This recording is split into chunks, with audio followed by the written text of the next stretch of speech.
Yes. Okay. चलो। अरे भैया तरह अभी तक यार तुम सो रहे हो ने टुन आवाज तुम्हारी। ओहो सालिम Akhtar.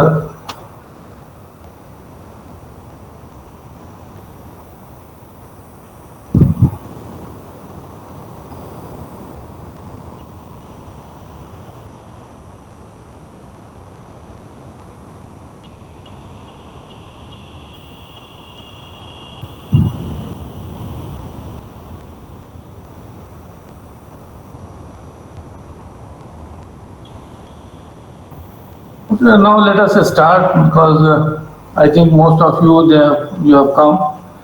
See, there are few more calculations related with this time value of money, and we will be considering that now. This part I have already discussed with you that the amount which you are going to receive in future, the amount which you are paying on regular basis as annuity, and the rate of interest which is being given by the finance company. How are you going to calculate the period? So that part we have already considered, and this is related to that. And we have seen in case of future value also similar cases with the present value of annuity when the period is to be calculated. So n is to be calculated and the calculation will be like this. Now see here, there is another one. Here the period has been given to you, the amount of deposit which you are making every year, that is also there, the amount which you will be receiving, or if you have deposited 50,000 with 54,000 with the bank, which gives you 9,000 per annum for 7 years, what interest you are able to earn on the deposit. So here this is the calculation of the rate. So same is the case with the future value, and here also we are going to. So the present value interest factor of annuity rate is 7%, and the amount which you are depositing, that is 54,000. So this is your present value, and this present value interest factor of annuity, that is 9,000. So this amount, this A is 9,000 and 54,000 is your amount which you are depositing. A is the amount which you are receiving every year. So 54,000 divided by 9,000, it comes into 6.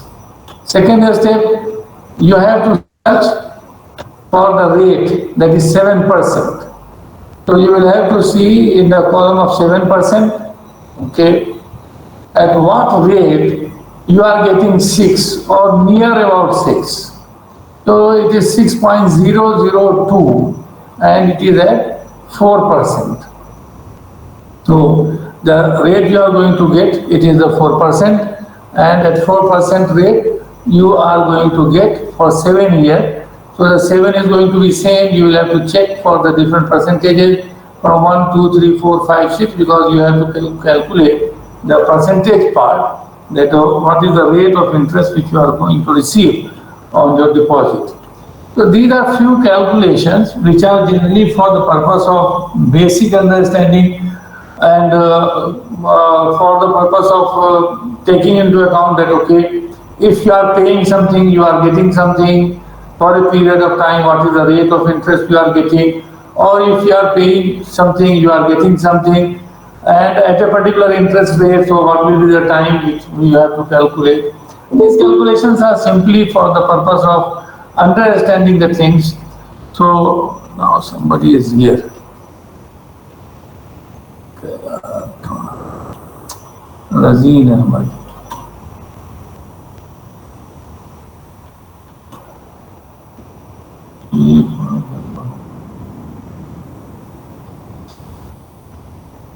So these calculations are for the purpose. The basic thing which you have to keep in mind is that if you are taking loan and you have to pay in equal installment for a particular period of time, at a particular rate, then in that case, what will be the position of sometimes the present value, whatever you are going, because the amount, whatever you are depositing, that is your present value.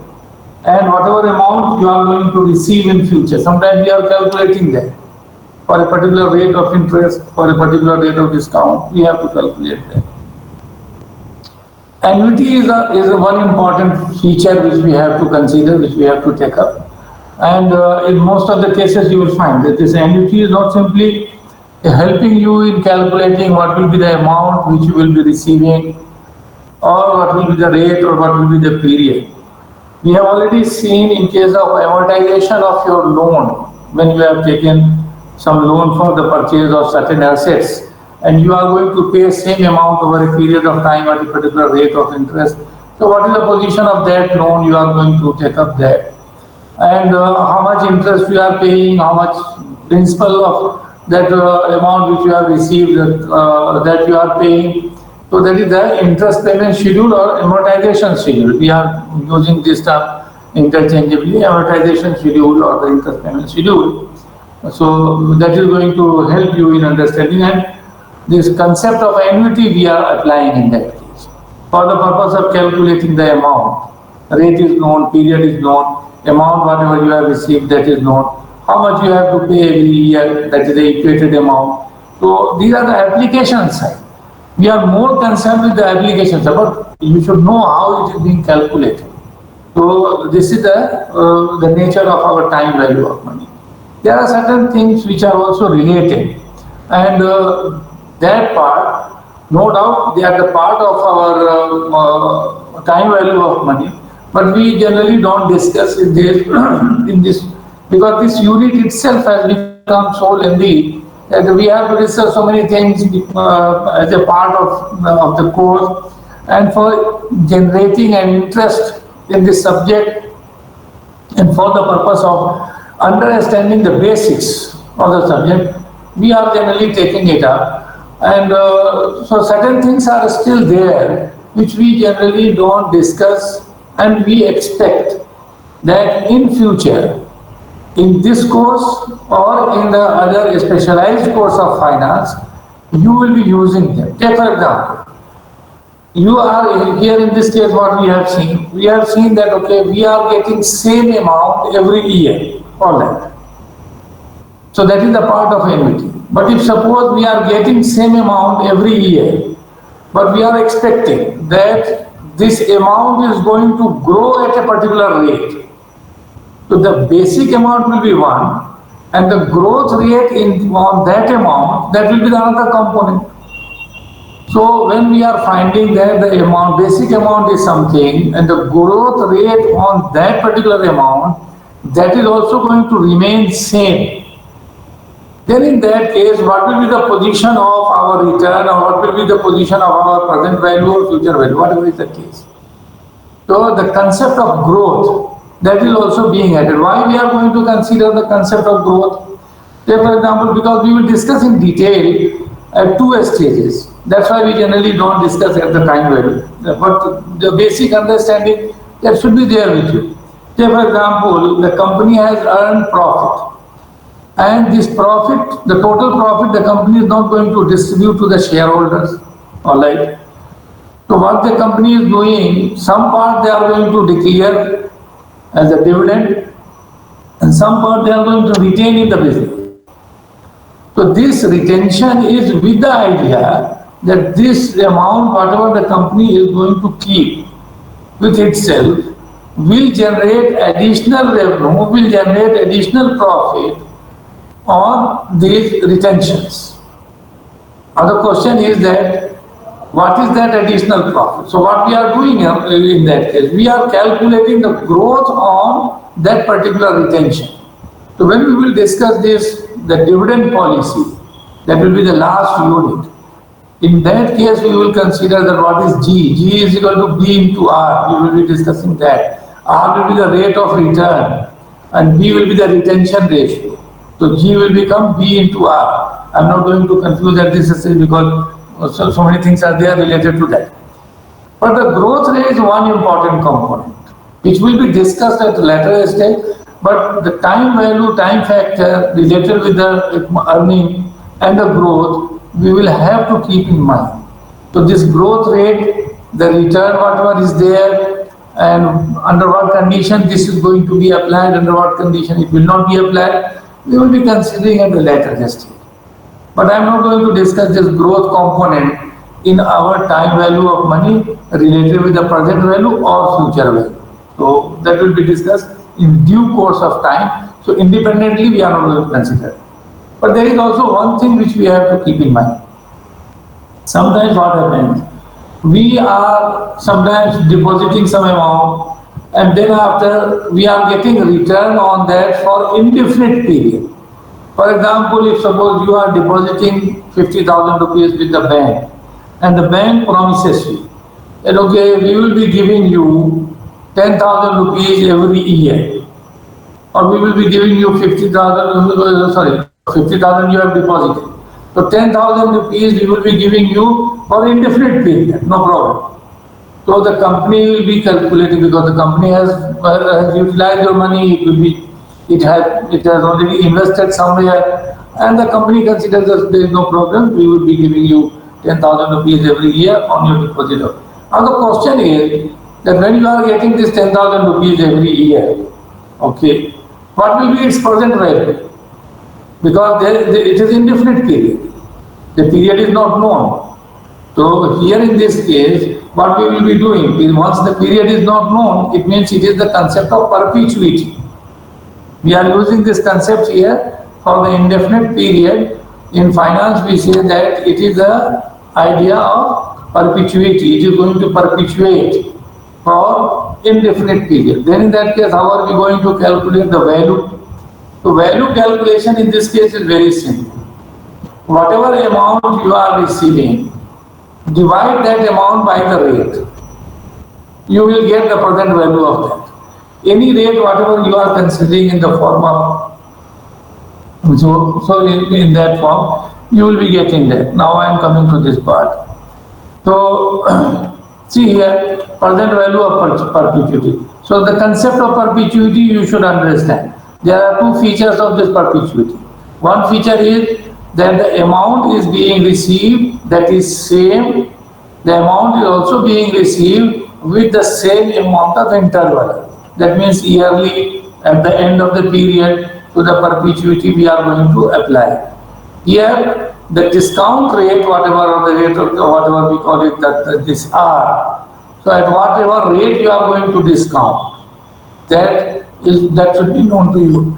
So then in this case perpetuity, the value, whatever of the price, that is the amount you are receiving every year, okay, and the present value interest factor of annuity R for perpetuity. The value will be calculated 1 by R and you have to multiply by the amount whatever you are receiving. So it is equal to constant annual payment divided by the annual rate of discount or interest rate, which I have already told you. One example which is here that will help. Suppose you receive 50,000 every year for indefinite period. What will be its present value if the rate of discount is 10%? Very simple calculation. The 10%, this 50,000 every year. So this is A. This is A, 50,000. And your rate of discount, that is 10%. Here you will not find N because N is indefinite. So N is not, in case of your calculation, N you are not getting because in our calculation what we are getting? We are getting the amount, we are getting the present value of interest factor of annuity, and we are getting R, we are getting N. But N is indefinite in this case. So what we are doing, it is 10%. So 0.10. 50,000 divided by 0.10. So that is 5 lakhs of rupees. So you may be getting for 5 years, 10 years, whatever is the period we consider that, okay, your present value that will become this 5 lakhs of rupees. So this is the idea behind perpetuity. When we are getting same amount and it is for indefinite period, then the rate of discount that matters, and we are going to divide this amount you will be getting by the rate, percentage rate we are getting. Now see, there is also one important concept which I would like to discuss with you at this stage, and thereafter we will switch over to the other one. in in all cases of future and the present value, we have considered that it is based on ordinary annuity. And what is the concept of an ordinary annuity? Ordinary annuity means that either payment or receipt that is being made at the end of the year. So if you have purchased any asset on 1st of January and you have taken loan from the bank or financial institution, and then in that case the interest you will have to pay will be in the month of December 31st. So we have considered, and this is called ordinary annuity. That means every year you will be getting on 31st of December. But there are situations in which we are going to find that we are paying in the beginning. Take for example, you are going to buy anything on lease or on installment basis. Then what you are doing in that case? You are going to pay in the beginning. So whenever you are going to pay, so down payment you will have to make. And the next payment that will be made in the beginning of the second year, the third year that will be in the beginning, the fourth year that will be in the beginning. So it is not that only ordinary annuity that is going to work. It is the annuity due, because we are using this. So these two terms, they should be clear. One is the ordinary annuity, when you are going to receive or you are going to pay at the end of the year. Another one is annuity due, which is related with the beginning of the period. So in case of this annuity, and all the calculations, whatever you are getting, with the help of your table, whether it is for the present value or future value, whether it is for annuity or it is for the single payment, one-time payment. The tables, they have been made for ordinary annuity. That's why we call them ordinary annuity. Otherwise, they are technically, if you are going to see, they are generally called the deferred annuity, because you are going to defer for 1 year. So that is called deferred annuity.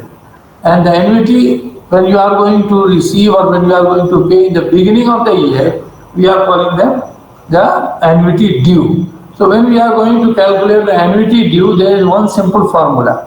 And that formula we are going to apply on the annuity, deferred annuity or the ordinary annuity. I will be calling this ordinary annuity so that you should not be confused. So only two annuity we will be considering. One is annuity due, another one is the ordinary annuity. So we are having ordinary annuity, and when we are going to apply this for the annuity due, we are going to make a simple calculation on that. So how will you calculate the value of the amount received paid in the beginning of that is annuity due? The simple calculation. The calculation is simple. I am sorry. So step 1, calculate the present value or the future value as the case may be. This will be for the ordinary. Now see that the important part is here. Multiply the amount by 1 plus R. Whatever is the rate at which either you have discounted or you have compounded, multiply that figure by 1 plus R. You will get the value of the annuity due. So you will get the value of the annuity due. So this you have to keep in mind. It is the multiplication by 1 plus R. Just by multiplying that, you will be getting the value of the annuity due. So this is these are the things which are related with the time value of money, which we have considered. So present value of perpetuity and amount we have already considered. It is just like that. Another example, 10,000 received for indefinite period, 10%. Now naturally this will be the value that is here. Now I am going to the other aspect. See here, this is another important component of your course. By now you are familiar with the term securities. In case of the securities, we are having different type of documents which are being supplied by the institutions, by different organizations for the purpose of collection of money. For example, we are going to issue equity shares. So the equity share is also a security. Okay, we are going to issue the debenture. So the debenture is also the security. We are going to issue the preference share. So that is also a security. Apart from that, when we are earning profit, we are going to retain that profit in our business. So always keep in mind, retained profit is the money of the equity shareholder. Now, that money should also generate additional revenue for the equity shareholder, it is expected. Now the question here is that whenever we are going to issue these different type of certificates, these type of documents, and we are collecting money from the market, how are we going to value that? So here the valuation of securities we will have to take up. But one thing I would like to make clear at this stage, this valuation of securities we are going to discuss for the purpose of application of time value of money. So the detailed discussion on that we are not going to hold. Try to keep this in mind that the valuation of securities, whatever we are going to do, they are basically meant for understanding the application of the time value of money in relation to the different type of financial assets. And the major discussion on this, they will take place in the other unit. So here, few calculations I am going to make. I will not discuss in detail what are the different aspects of that. Take for example, we issue debenture. Okay, debenture is a loan document. From the very beginning, I am stressing that. All right. So this debenture in India, we have earlier we used to call them debenture. Now we are calling them bond also. So interchangeably we are using. So debentures are having certain features. When you are going to buy the debenture, so the company which has issued will pay you the rate of interest whatever has been specified in that document. So this is one. So every year you will be getting that amount. Alright. The debenture may be having the maturity also. So it is time bound. It will be liquidated, or if once its maturity period comes, the payment of that amount will be made to you. Okay, that is another important feature. That the debenture that can be issued, and the money that can be collected from the general public, from the people. And the company which has issued or the institution which has issued it will have to pay the specified amount of interest on that. Okay. At the time of maturity, when the document is going to mature, then the person who has purchased this, he will be getting the money, the maturity amount on that. All right. We are having the market for these debentures also, just like the shares, because this is a financial asset. We are having the market. So there is the bond market, there is the debenture market. We have already considered that. The different type of markets, the money market, capital market, debt market, equity market. So you have to keep in mind. Features we have already discussed that. So at this stage you are knowing about these features. Now see here, the debenture is already there in the market, debentures they are. If suppose 100 rupees debenture that has been issued by the company, okay, and it is 13% debenture, alright, and it is for 7 years for example. So what will happen in this case? It is 100 rupees debenture, 13% interest for 7 years. So what will happen? At the end of the year you will be getting on 100 rupees debenture 13%, so 13 rupees you will be getting in the form of interest. Alright. So first year 13 rupees, second year also 13 rupees, third year also 13, up to 7th year. Alright. In the 7th year, you will get 13 rupees as interest plus You will also get 100 rupees because it is going to mature. The maturity amount that will be in that period, 100 rupees of the debenture amount which you have already paid 7 years before, and you will be getting 13% on that amount in that period. Now the question is that you have purchased the debenture which is having 13% rate of interest and you are going to get that much money from the market.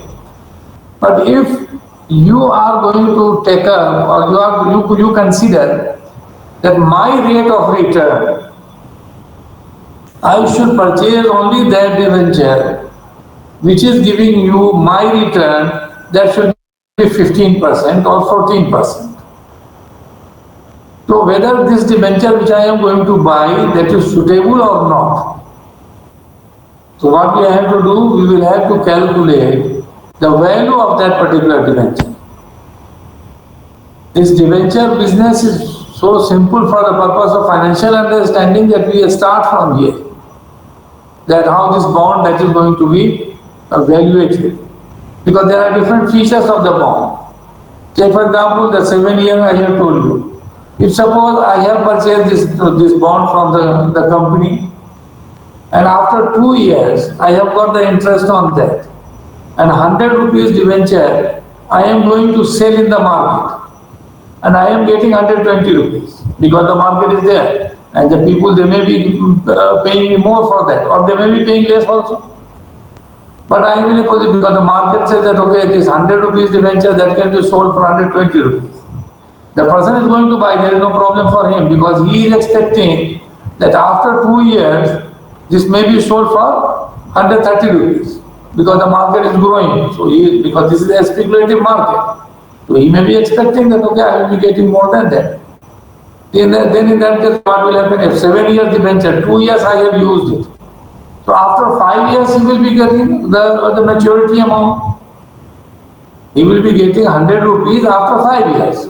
But if suppose he is getting this, he is going to sell that debenture after purchasing it, after 2 years of purchasing.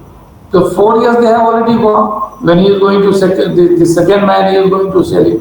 So in case of this debenture business, sometimes we find that the amount whatever we are going to receive from the market and the amount we are receiving in the form of interest. What is the value which we are getting? What is the intrinsic value of that particular document? We have to calculate that. So this valuation part of the security, either it is debenture or it is equity share or preference share or retained earning or any other type of document, commercial paper or something like that. We are using at this stage in the beginning just to understand that okay, how it is being applied and how the time value of money that is being applied in this case. So this is the background in which I have to discuss with you the valuation of securities. See what are there. Liquidation value and going concern. See the concept of value here. Liquidation value, that is the value at the time of maturity. We are going to, and the going concern value we have already considered because we are considering that the company is going to continue. In this case, what will happen? So the company is going to continue. If 7 years debenture I am going to issue, it means that for 7 years the company will be going. So liquidation value will be there when it is going to mature. But in between the value is there, so that can also be calculated. Book value and market value. Book value and that value generally we are finding in case of, because you have already studied accounting. And in case of accounting, long-term assets, we have already discussed that. When you are going to write down the value of an asset in your book of account, you are going to take up the historical cost. Whatever cost you have already incurred, that part you are going to incorporate. Okay? And then on that you are going to charge depreciation. So after charging depreciation, whatever is the value of the asset, you are going to write in the book of account. So that is the book value. Okay? So the book value is the value which is related with the your accounting system, financial system, whatever is there. So that value we say that okay. But the market value that will be different. So what is there in the case of market value? The difference is that it may be more or it may be less. So the market you may be purchasing or you may not be purchasing. So that will be that part will be the important part, and we have to consider that. In case of the securities also, book value will be something, market value may be something else. Just I have explained you that 100 rupees debenture, 13% rate of interest, 7 years maturity. When you are going to, so this is the book value 100 rupees. But when you are going to sell in the market value will be that okay, 100 rupees debenture you are going to sell for 120 rupees. So that is the market value. Market value and the intrinsic value. So the intrinsic value is the economic value. Here we are considering this intrinsic value. Market value, okay, market value is something else, but the economic value is something different from that. How we are considering this, what is this intrinsic value or the economic value? We are mainly concerned with this side.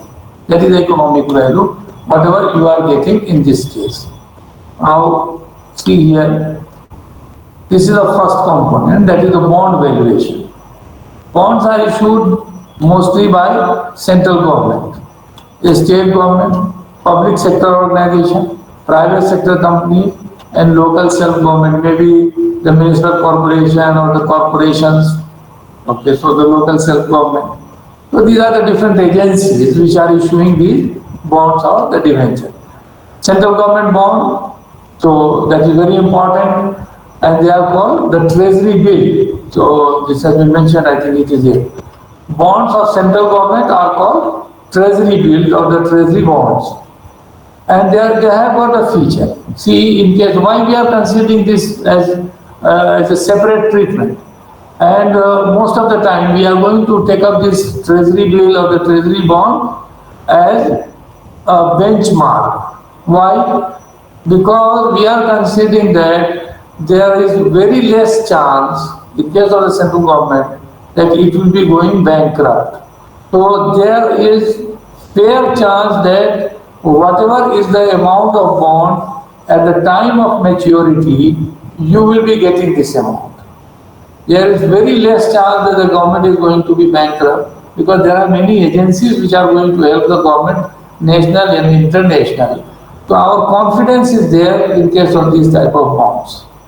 So most of the time we are going to take up that, okay, what is the position and what is the rate of interest which the treasury bills they are going to give you. So the central government bond, that is the treasury bond, treasury bills, we are considering. There are certain features I have mentioned here, so that whenever we will be using these for calculations, they will be helping us.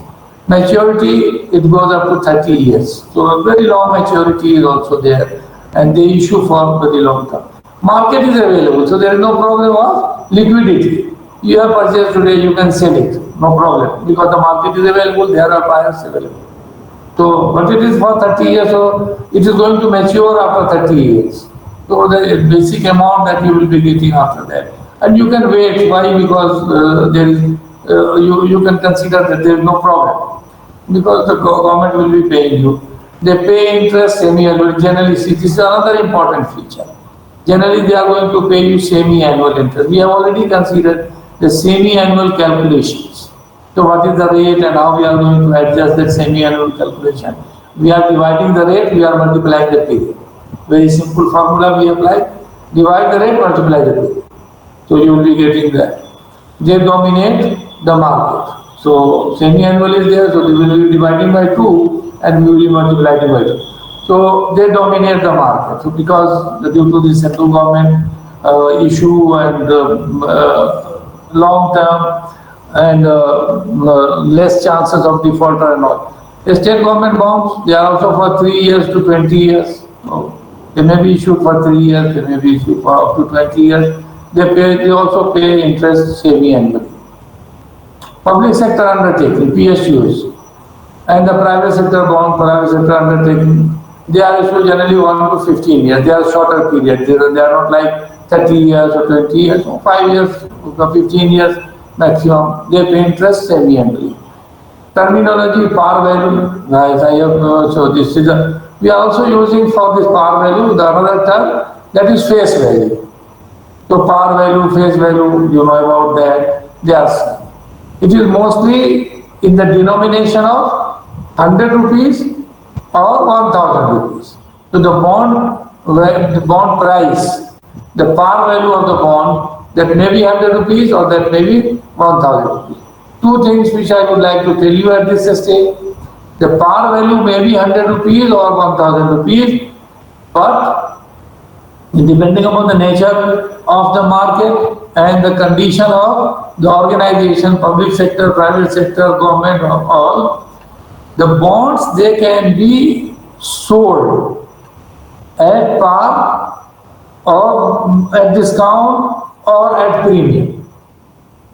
So the par value is more important, par value is most important part of it, but selling that can be made, because if suppose a private sector company that is going to issue bond, and in the eyes of the general investor, the position of the private sector company is not that strong, or the public sector for that matter, if it is not earning profit regularly, it is not paying dividends, same condition they will be facing. What will happen in that case? The public, they may not be paying you even the face value of the bond. Then in that case, but you have to collect money because you are interested in expanding your business, you are going to use it. So what you are going to do, you say that okay, 100 rupees bond, I am going to issue for 90 rupees or 95 rupees. Or okay, 98 rupees for example, 2 rupees per bond I am going to give you the discount. So you will be receiving less, but at the time of maturity, you will not have to pay 80 rupees, 90 rupees, 95 or 98 rupees. You will have to pay the face value of this amount.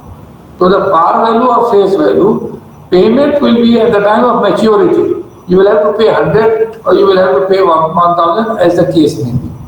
You have issued at a discount, but payment will be made at that time as per the par value of that particular. Or sometimes your company is very strong, so you say that okay, it is 100 rupees bond we are going to issue, but we are going to issue for 105 rupees. So you will have to pay for 5 rupees additional. So 105 rupees you are going to pay, and then you will be purchasing that. Now see, what will happen if you are going to pay 100, if the investor is going to pay 105 rupees, or in this case, they take for example, okay, 1050 rupees or something you are going to ask for, all right, no problem. The coupon rate on this particular bond, that is going to remain same. Now see here, the coupon rate, we are also using very commonly. This coupon rate is the interest rate. So this coupon rate is nothing, but in case of bond, just to distinguish, we are using this, we call them the coupon rate or the interest rate. As stated on the bond and is generally paid, this is also the semi-annual which we have already considered. Maturity period, when the firm, see W, I have already told you there is problem with the laptop. So maturity period, when the firm will pay the amount and maybe some premium. So they may be issued at some premium. So maturity period, the firm will have to pay that amount. So here in this case, certain things we have to understand. The period is there, semi-annual, that is another one. Par value is that it may be issued at discount, it may be issued at premium. Coupon rate or the interest rate, that is stated on the bond, and semi-annual payment that is going to take place. For valuation, we make certain assumptions. Okay, so that there should not be any confusion at the time of calculations. What are those? Interest rate is fixed for the term of the bond. The coupon rate, that is fixed for the term of the bond. Coupon payment are made annually and the next is received after 1 year. Coupon payment, if they are made annually, calculations they can be made half yearly. So the coupon payment are made annually and the next is received after 1 year. If the coupon payment is made quarterly, half yearly, naturally we will have to calculate for that. Bond will be redeemed at par on maturity. The very important part is here, redemption. So redemption of the bond, that means that at the time of maturity, you will have to pay the amount of the bond. So that is the part of maturity. Now see, this is a P, that is your value or price, whatever term. So this is value. C, it is the coupon amount. It is C is your coupon amount. Okay. 1 plus R to the power N. So what is this? This is the present value of the amount whatever you are receiving, plus M divided by 1 plus R to the power N. So here, this is the amount which you are going to receive after a particular period of time. N is your number of years, C is your annual coupon payment, R is the periodic required rate, and M is your maturity. Now see here about this R. Interest rate is something, and the periodic rate, your return, whatever you are going to return. So that return part is the another important part. Maturity value, that is the maturity amount which is there, we have to consider that. So in case of bond we are taking up, so since coupon payment is on ordinary annuity, we are starting from this, the ordinary annuity, we can apply the formula for present value of annuity. So the C is your coupon amount, present value interest factor of annuity for a particular rate for a particular period, plus this is your maturity amount, that is your present value interest factor at a particular rate for a particular period. These are the two. Try to understand. This is the present value. So what is this C? C is your amount of interest or the coupon amount which you are receiving from the company. So this is the interest you are getting. This is your present value interest factor of annuity. So you are going to adjust that because you are getting it over a period of time. So the time value of money concept that is being applied here. So this is for the period, and this is your amount which you are getting at the time of maturity, M. This is which is the face value of the bond, and this you are getting one time after a period of time. So this will be adjusted, or its present value will be calculated.